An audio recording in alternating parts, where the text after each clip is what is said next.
to do anything else. I mean, I've known guys who are 30, 40 who have done career changes. They've went from doing civil work to doing lineman work, from doing electrical work to plumbing, HVAC to iron worker. Like, the cool thing about the trades is there's always so many different paths that you can go on and take if that's something that interests you. So you don't really have to be stuck. There's always so many avenues and roads you can take. Opportunities present themselves all the time inside the skilled trades. So pursuing a skilled trade, I think, is a great idea for you. It'll get you out of the rut of the university. I don't believe really in going to college and school, especially like you're saying, the degree you're going for, you're scared it's going to be taken over by AI anyway.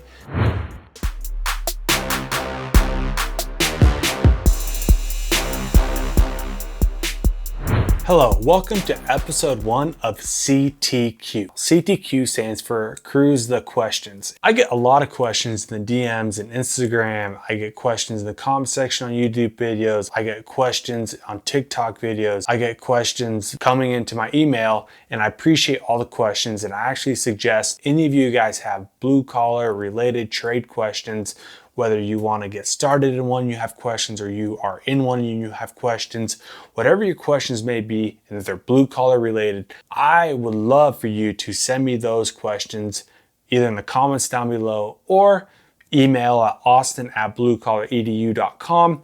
For those of you who don't know who I am, my name is Austin. I am a journeyman lineman. I've been in the lineman trade since 2017. I went through the Northwest Lineman Apprenticeship from the years of 2017 to 2020. Before that, I did welding, I did power line tree trimming clearance in the Northwest, and then now I've been a journeyman for roughly 3.5 years. So I've been in the lineman trade for about almost 7 years. So I have some experience in the blue collar world. I don't have all the experience, but I have some. But the other thing is I know a lot of people in a lot of different trades. So ask me any of your questions and I'm going to hop on here. I'm going to answer a few of the questions. It's very common that someone else has that same exact question. With that being said, let's just hop into question number 1. This is from a guy named Spencer who emailed me. He said, I've been out of university for a few years, but not making much progress, and the careers I'm interested in may not exist due to AI. Plus, university isn't required for them, just skill. They are art portfolio related. Trying to decide, should I pursue a trade instead? Will I have time to pursue hobbies before I'm middle-aged and stuck? This is a very great question. You've been in university for a few years and not making much progress. So it kind of sounds like you're in a rut of sorts and you want to pursue more. That you want more of a satisfaction in some sort of way. So maybe you're searching for a purpose is what it kind of sounds like. And what I've found as a lineman and pursuing the lineman trade is that it's given me some purpose in life.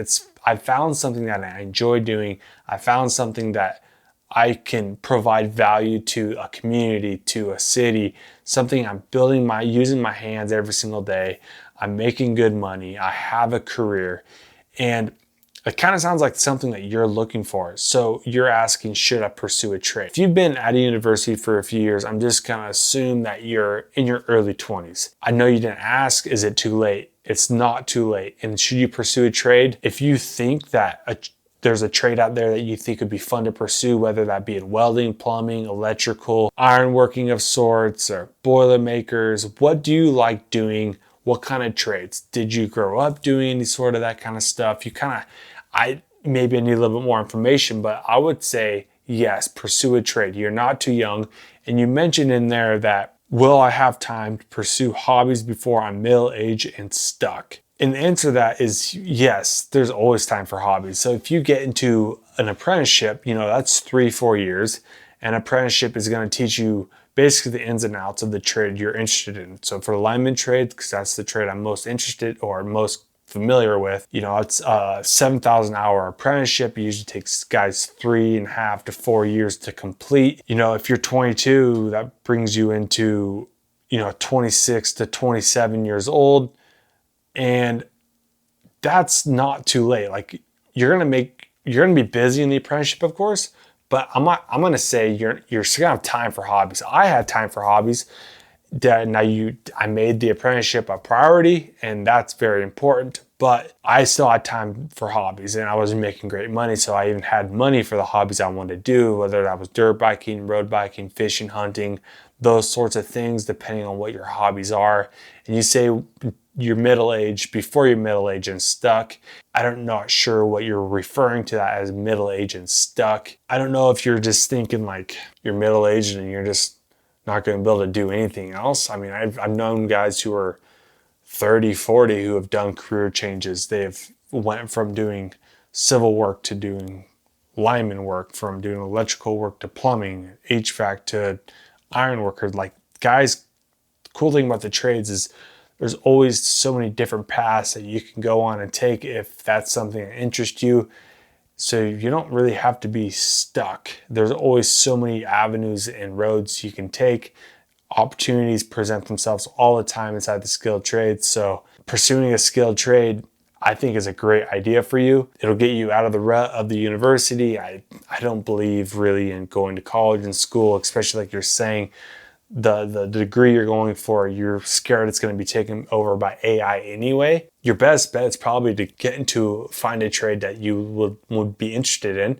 And if you want to try to get a good direction of what trade might be a good fit for you, you can head over to our website at bluecollaredu.com, and you can take the trade quiz there, and it's going to take just a minute or two, and you're going to answer a bunch of questions, and it's going to spit you out an answer of what is, according to the questions and answers you answered, what's the best trade or a good trade for you to look into pursuing. That way you could have maybe a better direction of where you want to go. Try and decide, should I pursue a trade instead? I say yes, but it's hard to decide for somebody. And will you have time to pursue hobbies before you're middle-aged and stuck? And I also say yes to that. You will have time for hobbies. You might see on the internet, guys are working 80, 90 hours a week and on the road all the time. They don't have time to do anything else but work. But that's really maybe like 2 or 3% of guys, 5%. I don't know exact numbers, but it's pretty low. It really comes down to personality, how much you want to work. There's many opportunities, and I think it's a great thing to get into, especially right now.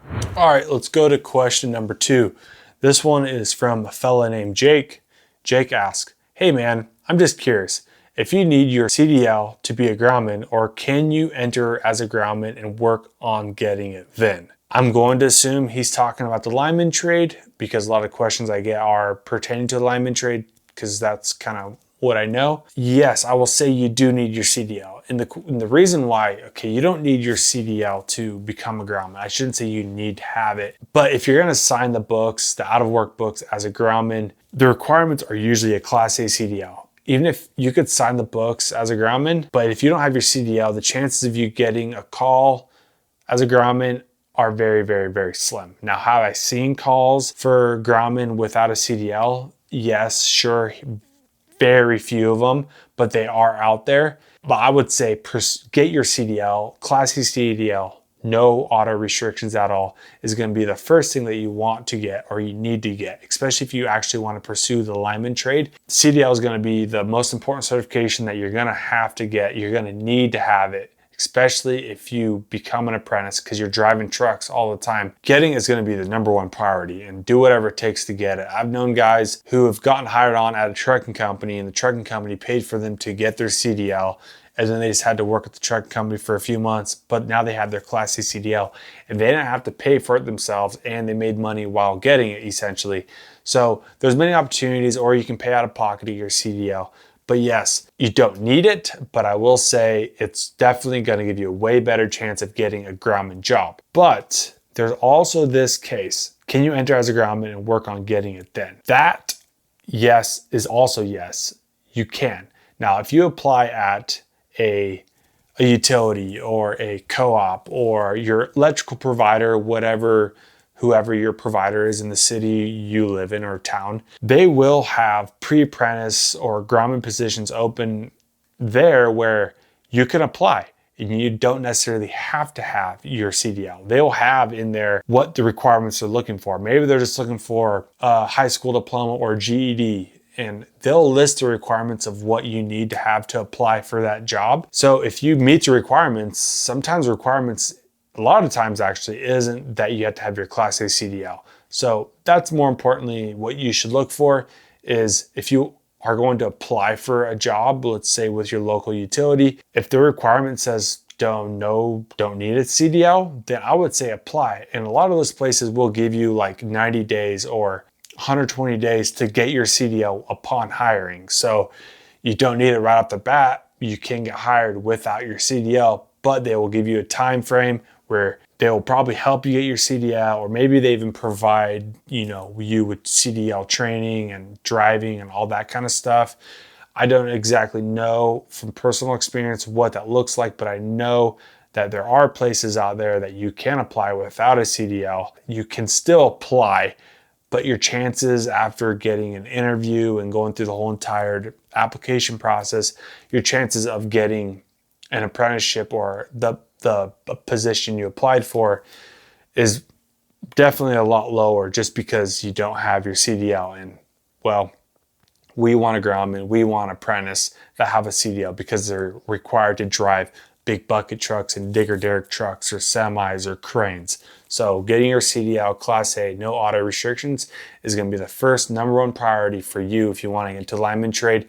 If you want to get started as a groundman or a pre-apprentice or an apprentice, get your Class A CDL, no auto restrictions. Start there. All right, so I'm just going to answer 2 questions on this little segment right here. So hopefully you guys can learn from those questions. Maybe you had similar questions to that. And like I said, if you guys have questions, put in the comments down below, or go ahead and DM me at bluecollaredu on Instagram, or email me at austin@bluecollaredu.com with your questions so I can continue this segment. This was fun. I enjoy answering you guys' questions. I enjoy being able to help you guys with whatever struggles you guys have or whatever questions. With that being said, Blue Collar EDU, I'm here to expose, teach, educate you about blue collar career opportunities and things that are going to help you get started in the skilled trade. If you want to learn more, go to bluecollaredu.com. We have a bunch of other stuff on there. We have careers, go to the blogs, read the blogs, bunch of educational content, lots of videos on this channel as well. Don't forget to like, comment, subscribe, and I'll see you on episode 2 of CTQ.